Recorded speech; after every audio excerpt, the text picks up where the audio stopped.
Hi, if you don't know me, I'm Miss Smart, so I'm reading Chapter 8, The Potions Master. There, look. Where? Next the kid with the red hair. Wearing the glasses? Did you see his face? Did you see his scar? Whispers followed Harry from the moment he left his dormitory next day. People queuing outside classrooms stood on tiptoe to get a look at him, or doubled back past him in the corridors again, staring.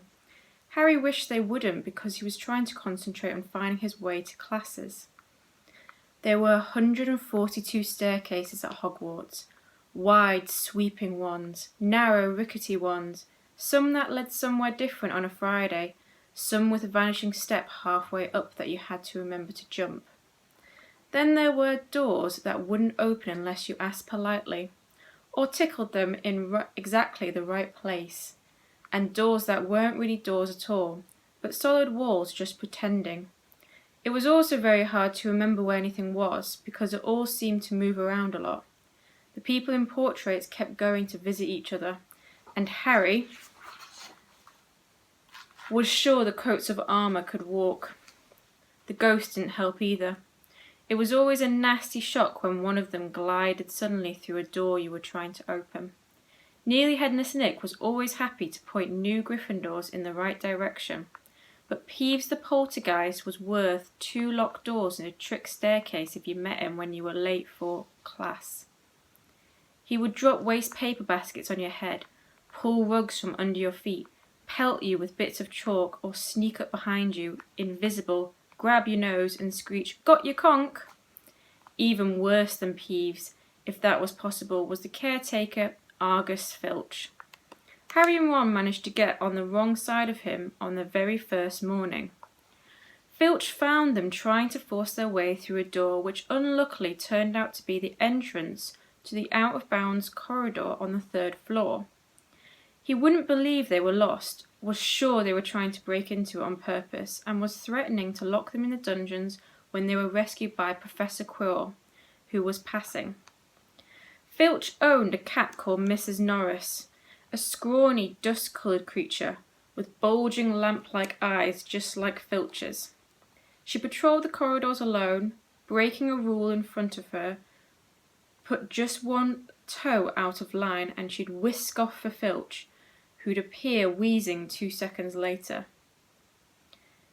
Filch knew the secret passageways of the schools better than anyone, except perhaps the Weasley twins, and could pop up as suddenly as any of the ghosts.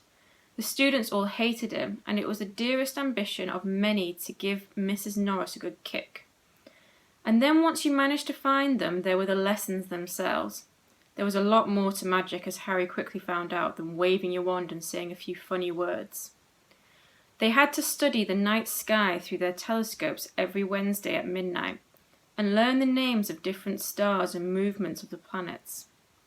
3 times a week they went out to the greenhouses behind the castle to study herbology with a dumpy little witch called Professor Sprout, where they learnt how to take care of all the strange plants and fungi, and found out what they were used for. Easily the most boring lesson was History of Magic, which was the only class taught by a ghost. Professor Binns had been very old indeed when he had fallen asleep in front of the staff room fire, got up the next morning to teach, leaving his body behind him. Binns droned on and on while they scribbled down names and dates and got Emmerich the Evil and Uric the Oddball mixed up. Professor Flitwick, the charms teacher, was a tiny little wizard who had to stand on a pile of books to see over his desk. At the start of their first lesson he took the register, and when he reached Harry's name he gave an excited squeak and toppled out of sight. Professor McGonagall was again different. Harry had been quite right to think she wasn't a teacher to cross. Strict and clever, she gave them all a talking to the moment they sat down in her first class. Transfiguration is some of the most complex and dangerous magic you will learn at Hogwarts, she said. Anyone messing around in my class will leave and not come back. You have been warned. She then changed her desk into a pig and back again. They were all very impressed and couldn't wait to get started.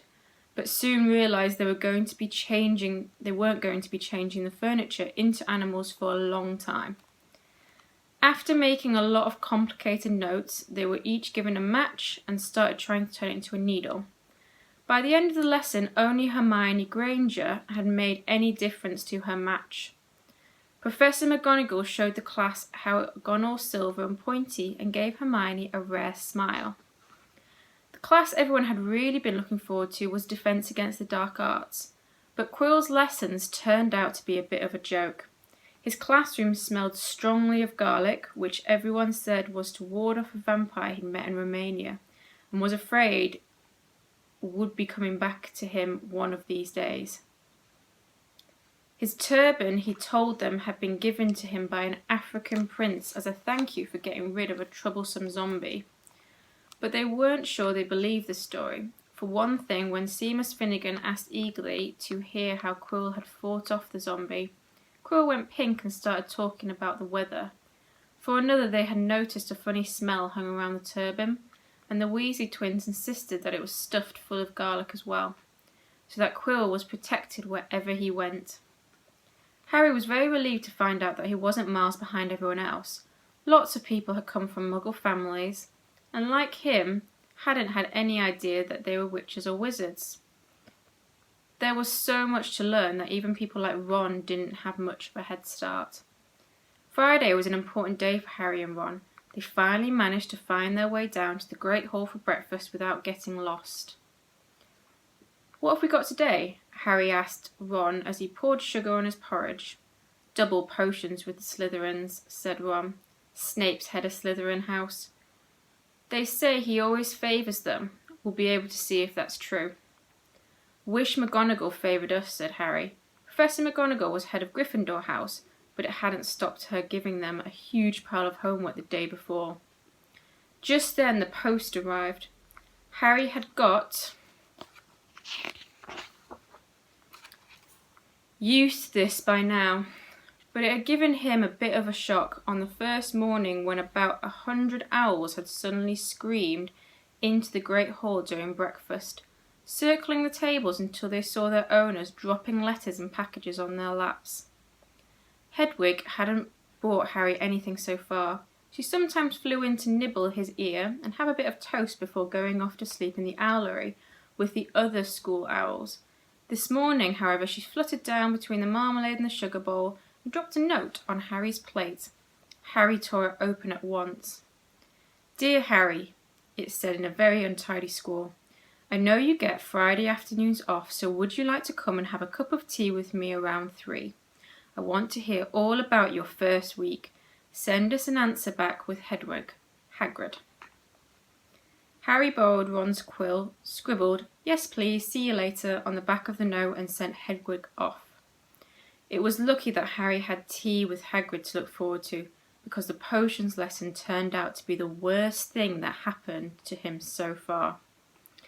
At the end of term banquet, Harry had got the idea that Professor Snape disliked him. By the end of the first potions lesson, he knew had been wrong. Snape didn't dislike Harry. He hated him. Potions lesson took place down in one of the dungeons. It was colder here than up in the main castle and would have been quite creepy enough without the pickled animals floating in glass jars all around the walls.